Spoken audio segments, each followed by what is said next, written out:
today I have a good friend, Mike Townsend, on with us. I'm going to read a brief bio, and then I'm going to get Mike to tell us his founder's story and a little more on his actual experience. Mike is a proven sales and leadership coach, expert at helping the millennial generations bridge the gap with older generations. Mike has developed the ability to understand the totality of business, been an innovator at facilitating sales process improvement through executing customized training programs, methodologies, and business development that yield increased sales and profits. Well, this is a pretty topical area right now where we're seeing, with the pandemic, sales and revenues for many businesses going down, and the need to focus, especially as we reintegrate the economy coming out of this, sales and revenue development is going to be a critical thing. So thank you for joining us this week, Mike. Thank you for having me.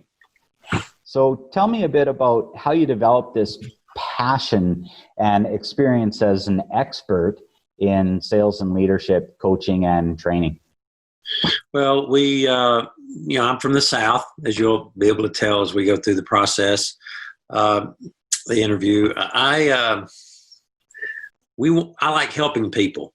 And many years ago, I was able to attend a Sunday school class where the teacher was a famous sales trainer, Zig Ziglar. And he always said, if you help enough other people get what they want, you can get what you want. And seeing people grow, even sometimes, you have some that grow a lot, you have some that grow incremental.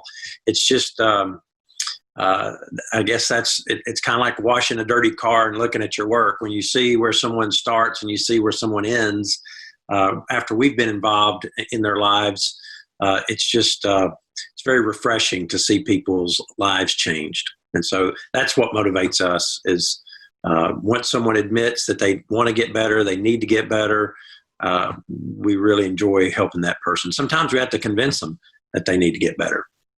Right. Now, how do you develop this passion for sales in particular? Was there a mentor or someone that influenced you to go down this road? You talked about Zig Ziglar. I mean, that's a pretty big influence there as, literally one of the gurus that set the foundation in the personal development field. And Earl Nightingale and, Napoleon Hills and Carnegie's of the world really, were that foundational piece, right? Yeah, I think within everyone, there's a good book by Daniel Pink, Everyone Sells, or Everybody Sells. And in the leadership coaching that we do, and we get pretty deep in helping leaders get better. It's just salt and peppered with sales. There's so much sales to leadership and leadership coaching and getting a person to transition to being a good leader from a bad leader. And so, having been in sales my whole life, I guess that's what has, and been very successful at being in sales, B2B and B2C. It's wanting to, seeing other people not being able to perform at the level that I could perform at, and then figuring out the difference between learning and training. You can train someone, but if they don't learn anything, they can't execute on it. And right. So, that goes to our tagline of people's processes and execution. We love people. We want to equip them with processes and help them to execute those processes. So it's a lot of fun. That's excellent. Now, you brought up the link between sales and leadership, and because we've worked on a sales project together, and my good friend and colleague Kirk Bateke was part of that, and we were talking the other day about how sales, leadership, and communication, which he's an expert background in the communications field, how the overlap, and it's all part of that, because we know any breakdowns in leadership or sales, it's around communication, and you need to be able to lead both self as well as others in the sales field.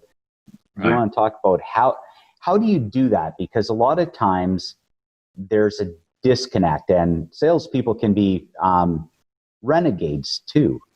Mm-hmm. Right? And, they have to have a certain level of confidence and go-getterness, Right. which can create some leadership challenges. So can you talk a little more about that overlap and integration of sales and leadership? Sales and leadership. Well, a lot of times leaders don't have the trust of their salespeople they think they have, whether it's a inflated ego or they're not aware of how their sales team sees them. And so you have to have the right kind of trust. There's predictable trust, which most sales leaders have with their people, and they really don't get the vulnerability from their sales team that they really need, because vulnerability trust would be a salesperson coming to that leader and saying, hey, look, I didn't close this sale, and I think I need some more training in this area. Once you have the right kind of trust, then the leader cannot be afraid, nor can the salesperson be afraid of healthy conflict. And you have to have healthy conflict in a relationship, but you can't have it without trust. And then once you have healthy conflict, then the next thing is to get a commitment. So you that salesperson has to commit to something. Now, unfortunately, most sales managers get people to commit to activities without looking at sales congruence, and we can talk about that in a minute, but that's a whole topic in itself. But once you get a commitment, most leaders stop, and they don't get an agreed to accountability with the salesperson. And see, that's just as important as the commitment. And then the leader gets frustrated, and then they start focusing on activities, thinking they're not making sales calls or they're not doing the work. And then after you have accountability, then you get to monitor the results together. And all of this is done without making the salesperson feel micromanaged.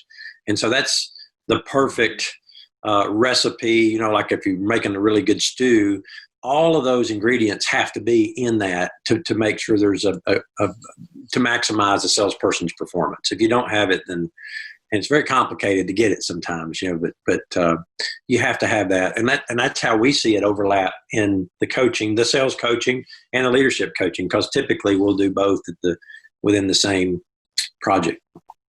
Absolutely. And then you get kind of aligned motivations rather than top down or bottom up. Yeah. Which goes back to the sales congruence. Usually the salesperson's view of selling, or their view of their abilities, or their overall values. There's some integrity issues. It could be that they don't believe in the product. And then when all of that happens, they can't be confident and be fully committed to the activities that it takes to go out and create sales.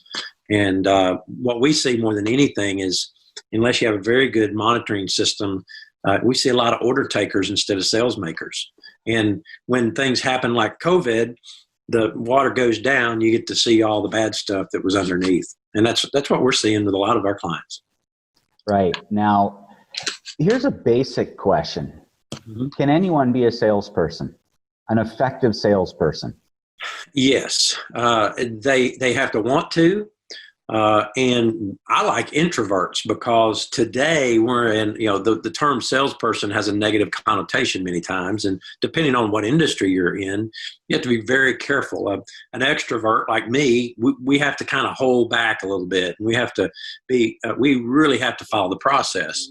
If you give me an introvert, you can take an introvert who wants to be a salesperson. If they'll follow the process, and normally they do, because they don't have that natural sales bent to their personality, they're usually the better salesperson. Well, they're going to research the heck out of it to get comfortable enough to actually have the conversations if they're an introvert. Right. So I find they rely more on being prepared and doing things in a deliberate fashion, versus those that are extroverts tend to naturally be more comfortable conversationally and confident, but they use almost a naive confidence, which they're going at it with a bit of ignorance because they don't have enough information. And a lot of times they're doing it from a place, my buddy Ed Wallace talks about worthy intent. Their intent is more their own personal motivations around sales and what's in it for them, rather than the other person. And the introvert, by doing the research and prep, probably positions themselves in a way to connect differently. Right. There are some challenges if you look at behavioral styles, but sometimes introverts can connect better to uh, different buyers based on their behavior style. So there's really no set rule to say this person has to be an extrovert or an introvert to be a good salesperson. Yeah. So you have some specific background and training in integrity-based sales training. Tell me a bit about integrity-based sales training. Right. Well, integrity selling solutions is based off of an acronym called A to Inc.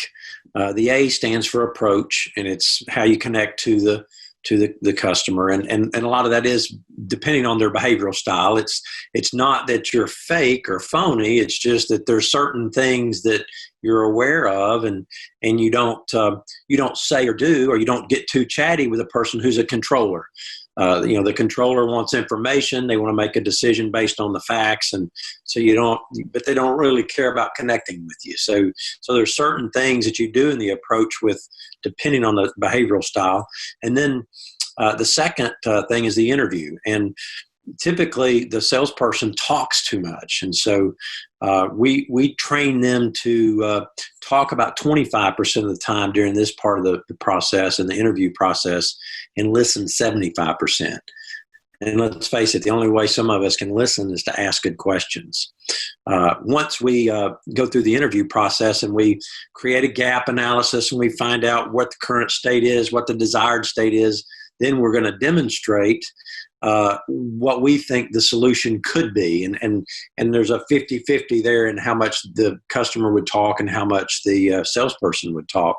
Once we go through demonstrate, there's a val-I-date. The I, the in ink, is not, it's a val-I-date. And so you're validating you and who you are and your whole process. And really that happens throughout the entire AD process. Right. Then, of course, negotiate. If you do everything right on the front end, the negotiation is the customer really sells themselves. And then, of course, close, and that's asking for the business, and typically you're going to talk a little bit there to seal the deal. But most of the time that is very easy because the customer is already sold, because you've built a good business case and you've shown them where the gap is. You've shown them the value of the gap. Similar to spin selling. Some of the spinners, I think there's a little bit of spin selling similarities there, and even some of the challenger sales methodology. Yeah, it's interesting you mentioned, because people would be probably more familiar with spin selling and challenger. Yeah. Where integrity is different is the pre-call plan is important with integrity, and a post-call plan. And so you're always working that. And then, of course, the sales congruence, and we touched on that just a second ago, and and just the whole aiding process and how you follow through with the behavioral styles. So that's typically, those are the minor differences in the sales methodology. Right. And there is no cookie cutter, because people absorb information differently, and you have to adapt to their style. They aren't having to adapt, to our style as salespeople. Exactly. Now, speaking of adapting, we're recording this in the middle of the coronavirus pandemic, global pandemic, and obviously this has changed how sales can be done, and there's certain things that can't be done in some industries and traditional selling. What do you see changing as a result of this environment, and how people are having to adapt? And will this affect, and it's a double question, and do you see this changing sales, moving forward? Or do you think we'll do more of a reversion just back, Those are good questions. Everything is changing so rapidly. So an answer that I give you today, depending on what happens in the next 2 to 3 weeks, could change. But,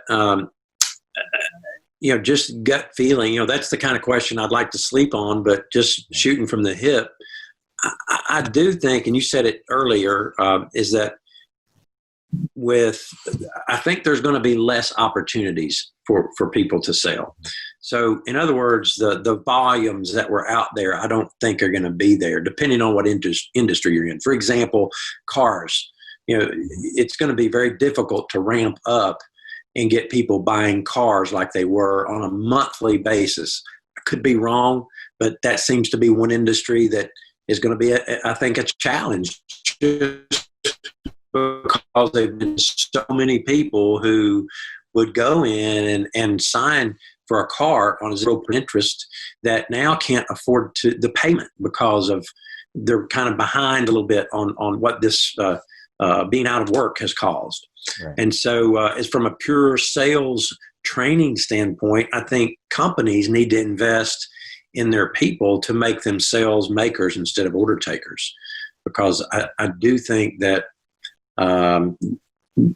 businesses can be more sustainable if their people are actually have a more of a process in how they sell to someone. Yeah, and does that answer your question? Point, it does, and it's what I was thinking. I think the importance of sales and being an effective salesperson, that helps others, is going to be that much more important moving forward. Yeah. The current situation where we're all having to go online for communication and, ordering stuff for the most part too, right, has made a lot of products and services a commodity. So to get out of that commodity spiral, we'll have to be, demonstrating value to, earn the right for business to get into the arena, and then to actually be able to deliver and have loyalty and maintain, margins and price point. Otherwise, the minute you fall into the commodity spiral, it's a price game and it's a race to the bottom. That's right. Yeah, that's very well said. I do think there's going to be opportunities for people who do what you and I do to help people get better. I can see that people are really going to have to sharpen the saw and be better solutions-based salespeople, because what we see, some of the greatest weaknesses in salespeople is they don't know how to be one of three things to the customer: either a advisor, a companion, or a hero. And many times, whether it's B2B or B2C sales, you have to be at least one of those to earn their trust, to earn a customer's trust. And sometimes it's the same thing when you're managing people, leading people, is that you have to be an advisor, a companion, or a hero with your people that you're managing, you're leading. And so if the salespeople can do that, and if you can hit all three, then you're going to you'll be a sales pro if you can do that in a sales engagement. I totally agree, Mike. And going back to an earlier comment on how the sales and leadership, and I apologize, I'm using different earbuds. I had some technical difficulties and they keep wanting to pop out. Oh, that's okay. You were talking about the leadership in sales before, and we need to have that, what I call carefrontation, so where you can have healthy conflict. That's right. And I think salespeople, sales, there is a relational component. There's no denying that you have to build rapport and trust in the relationship, but that doesn't mean being a yes person and just being friendly and having chit chat. What I find, and I know this, we've had this conversation, but part of that is carefrontation and telling some of these salespeople and sales leaders that, some of the problems and, what happens if you do deal with it through, training or coaching, and then what happens if you don't? And what are those ramifications? So the why with and the why without, as my friend Jocelyn Duffy says. Yeah. Well, and that goes back to deciding where you're at, where you want to be, and is it worth the pain to fill the gap and increase? And I think companies are going to have to. I think companies are going to have to say, "Oh, every company's going to be down in sales, and accelerating sales sometimes is not easy unless you have a for the lack of a better example, a New York Yankees dream team, out there that's going to win the pennant no matter what." And so you have to have that kind of sales team and a bullpen, and you have to have that kind of strength within your sales team if you're going to accelerate sales when everything does come back. And it eventually will. We just don't know how quick. Right. And there's some industries we're seeing that are excelling, like there's healthcare and biotech companies and tech. Mm-hmm. We've seen that in right. tech. And when I look at where we're seeing work right now, and yourself, I know we're again going to be doing another project here in May together. That's a tech company. Yeah. So there is some that are thriving, but for the majority, and certainly industries, some have been decimated. Yeah. Oh, yeah. And I think about the restaurant industry too. That's hospitality, and tourism is, except for some of the fast food restaurants have positioned themselves very well. Chick-fil-A being one of them. Mm-hmm. We're here in the South, and so we see a lot of Chick-fil-A's. But I asked a Chick-fil-A manager. It's 1:30. I asked an owner or manager the other day what their business, how down were they? And they said 10%. Wow. And that's nothing in what we're going through right now, because in that industry, that's remarkable. Yeah. Another popular restaurant that was used to do, it was a sit down type restaurant. They were used to doing 10 to 12,000 a day, and they'd gone down to $800 a day. So when you said the word decimate, that it reminded me of that. So, Chick-fil-A already had a robust drive-through, very process oriented, of course, customer experience oriented thing happening at their restaurant. So that's encouraging, but you're right. I think it just depends on what industry you're in. Right. And again, I think retaining talent at this stage, because as we start looking to reopen the economy and get going, you want to be investing in your people to retain them, right, and bring value to them. So there's that congruency again. Right. What we do now in the lull is what sets us up for the recovery. And we know coming out of a downturn, and that is tremendous recovery. And exactly, because of the decimation of a lot of businesses, there's going to be less competition. So those that position and do some work now, mm-hmm. they're going to be really well positioned coming out. Mm-hmm. Now, we also know we have to be really careful in this environment that we aren't, pushing things and having our own agenda. I think cold calls and things like that right now have a negative return on investment. Right. Yeah. Right. It's just, you don't want to seem desperate.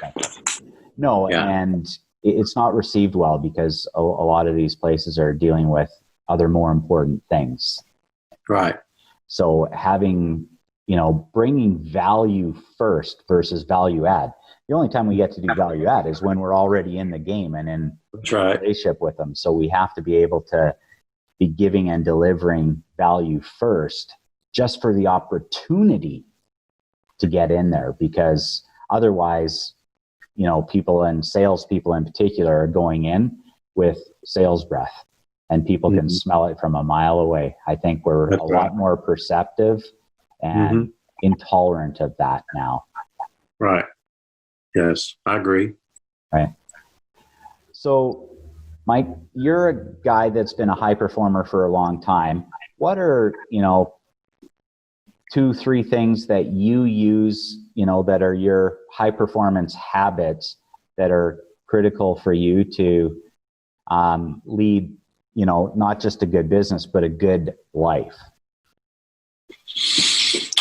In the realm of sales, or just success in general? It's open-ended, because, with the HOP model and HOP Performance Institute, you know, we really are talking about creating high performing people, teams, and organizations. And, you know, everyone at an individual level does things, Right. you know, and obviously to do the work you do and have that credibility, you're already a high performer. So what are some of those things that you do on a personal level that has personal and business benefits? Well, first of all, I think you have to have a solid. Oh, sorry, can you repeat and that? I couldn't do what I do now. I had to travel a lot. So with 3 daughters, I've been married. I cut out? Yes. Can you hear me now? Yeah. If you can repeat that. What we'll do. You know, what are 2 or 3, you know, high performance habits that help you in, you know? So the 2 or 3 high performance habits would be a solid marriage. I've been married 28 years and I've had 3 daughters, and I have to travel quite often. And so being able to trust that everything's well at the home base is very important. Second, I think you have to be physically fit and healthy. And so all but 1 day a week, I run anywhere from 3 to 8 miles. And I take 1 day off. Today's my off day. And so, and then I think, of course, diet and getting enough sleep is important. But Zig Ziglar told me this many years ago. We were in his office. We're sitting down talking. And at that time, you know, my goal, I was 24 years old, and I wanted to be the best salesperson in the world. And he looked across his desk and he told me, he said, Mike, everything I get from Proverbs. It's not about religion. It's about wisdom. And I think we have to know when to talk. And I think we have to know when to shut up. And he told me, he said, you read, there's 31 chapters in Proverbs. There's usually 31 days in a month. He said, read it every day and repeat it every month. And so in any given year, you're going to read through Proverbs 12 times. And 28 years ago, I started doing that. And I think that has helped me as much as anything, because, you know, just reading it this morning, I still get new information out of Proverbs after reading through it 28 years. You know, and then just loving people. You know, we can connect with anybody from the janitor all the way up to the CEO, and those people, they know we love them, and they know. I'll never forget one time this kid come up to me after a class, and he said, you know, you're different. And he said, I can tell you care about us. And so if they know you care, you know, you've heard the old cliche, they don't care how much you know till they know how much you care. If they know you care about them personally, and it can't be invisible, you know, there has to be some integrity there. You know, we eat our own dog food. And so to be able to look someone eye to eye and tell them something like, do more than what you get paid to do, because someday it'll pay off.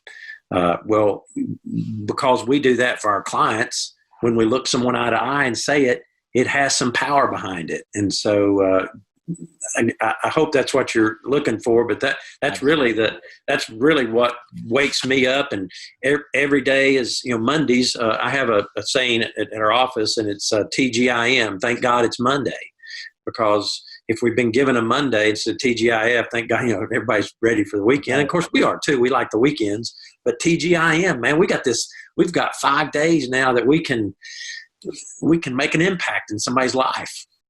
You know what? That's probably going to be everyone's number one takeaway, TGIM.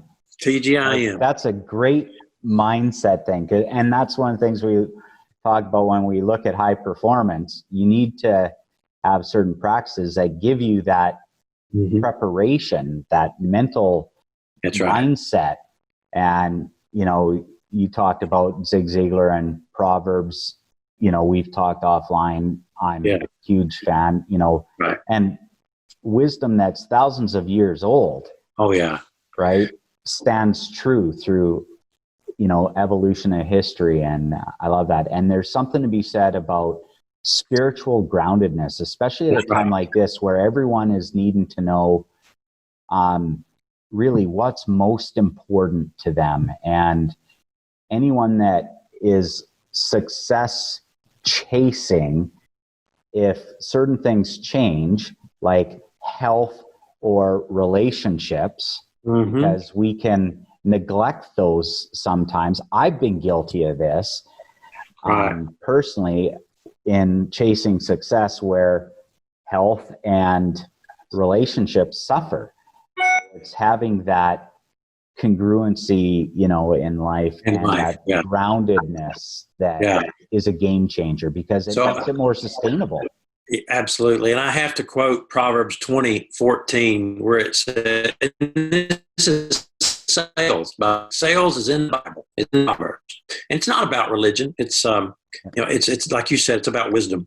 It is no good. It is no good, cries the buyer. And then they walk away and brag about their purchase. And so you said something earlier about a race to the bottom. And so the buyer will sometimes try to beat you down on price. If you don't have a good valorization plan in place on how you can valorize your product or your service, then they're going to beat you down on price if you're going to do business with them. And then they're going to be bragging to the CEO down the hall, and they're going to walk down the hall and brag to the VP or the CEO about the price they got from you, or they're going to call a buddy and they're going to brag. If it's a B2C, they're going to call a buddy and brag about how they beat you down on price. And so it's right there in Proverbs 20:14. Awesome. Well, thank you very much, Mike. And I know, the work you do, especially in the tire industry, tires for most of us not in that industry, we can look at that as a commodity. Right? Because you can get it multiple places. There's lots of competition, but you've been able to work in what is seen probably as a commoditized industry. Yeah. You talked about the auto industry, and now there's competition online versus the traditional face-to-face test. It's a place like that where those that figure out this sales and bringing value to the equation, avoid that commodity trap. That's right. And, actually, are able to maintain the business revenue and sales, but in a way that's really helping and honoring those on the other side. And I think that's good because none of us want to be sold to.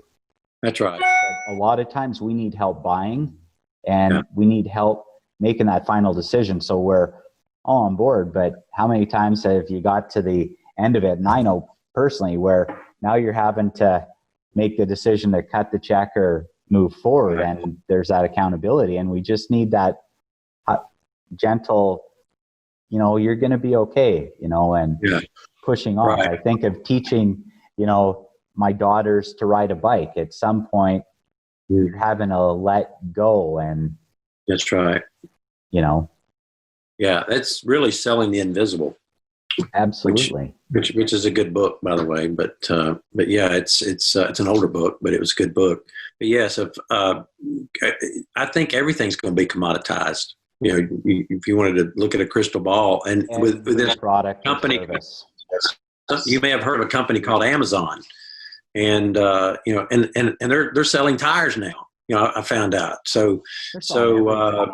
Yeah, but selling the invisible. We did a project for UPS, and a customer comes in a UPS store and they want to ship something. Well, all they leave with is a piece of paper, and so you better establish trust if you're going to take $36 out of somebody's pocket to ship something in a little box because they didn't bring a box. So you upsell and they walk out with that little piece of paper with a tracking number on it. So and they don't have anything to show for their money. So you better be ready to valorize. And I think everything's going to be a commodity, Corey.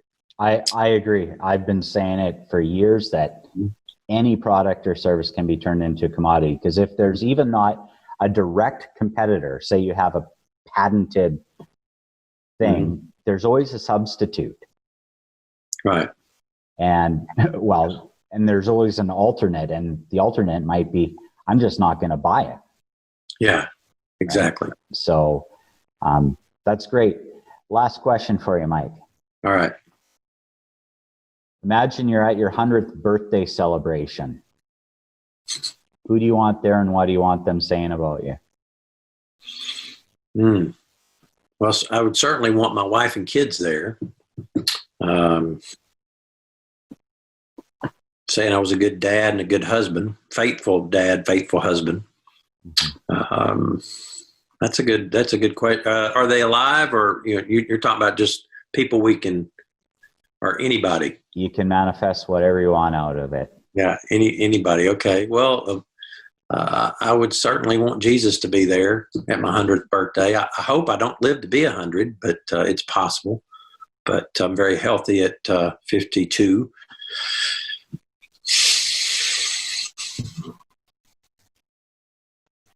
Hmm. 100 years old. Well, that's good. You know what? You said it all. And the initial reaction was your wife and kids. At the end of the day, those relationships that are most near and dear to us.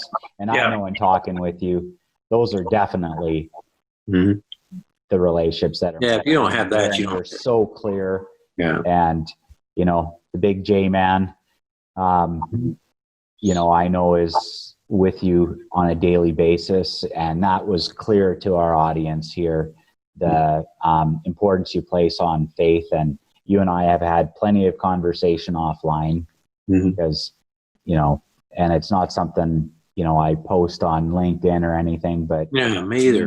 My background doing pastoral work at, from kids. And I'm not a religious person, but I'm amazed that I think God spirituality and spiritual groundedness is critical, and that means different things to different people.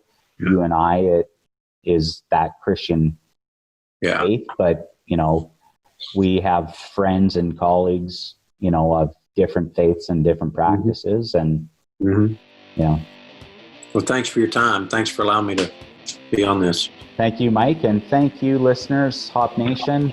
Look forward to seeing you next week.